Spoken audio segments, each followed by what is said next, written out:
I didn't need to go halfway across the world to see poverty. I could see it right in my own backyard. It really touched me a lot seeing kids who didn't have the same opportunities I had. And I found out that a lot of that was because they didn't have adequate footwear. I assumed that footwear was just a given. Everyone should have sneakers. It really bothered me, and I knew that, from my position, there had to be something that I could do. I'm Nicholas Lowinger, I'm 22 years old, and I'm the founder and president of the Gotta Have Soul Foundation. We are nationwide as a charity. We've helped over 103,000 kids in every state throughout the US, and we work with over 180 shelters. Footwear is so important because it gets you from point A to point B. For kids, it gets them to school. It allows them to, have an education and play and have fun, which is such a key part of being a kid. In addition to a brand new pair of shoes, kids also get a pair of socks and they get a card. And families are often going from shelter to shelter.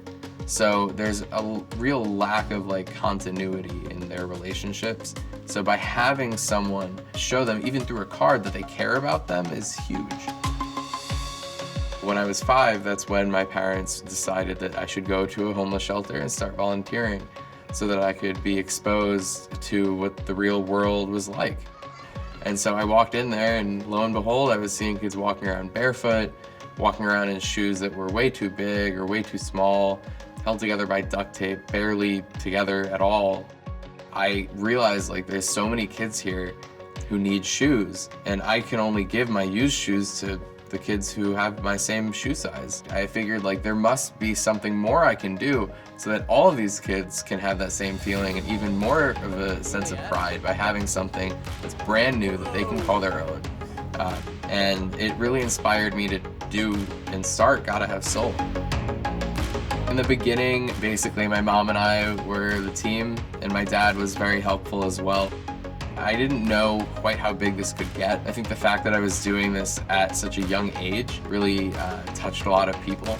Once the stories started getting out, more and more people would reach out to volunteer, to donate. Companies would reach out to donate. We've grown to have partners in different states who can do volunteer events or go and give the shoes in person when we can't. And we've actually set up a volunteer from home program so that people all over the country can find ways to give back, get involved, and still feel like they're making a big difference.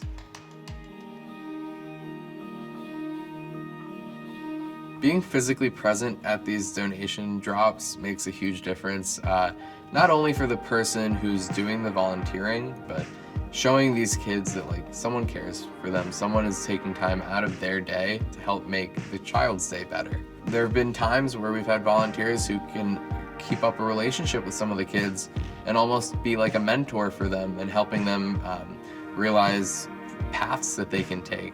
They can really show them the potential that they have, and at the very least can really show them that someone cares. My eventual goal is when any family enters a homeless shelter, they don't have to think twice about where they're gonna get their shoes from. They'll know it's coming from Gotta Have Soul. So we're focusing really hard on doing that in New England right now, and I'd love for that to be a nationwide thing. Being a leader of change in my community, it means a lot. To be someone who's sort of like a catalyst for changing our world, changing society around us, I think it's pretty crucial. I really do believe that as young people, we can make an enormous difference. All we have to do is take action.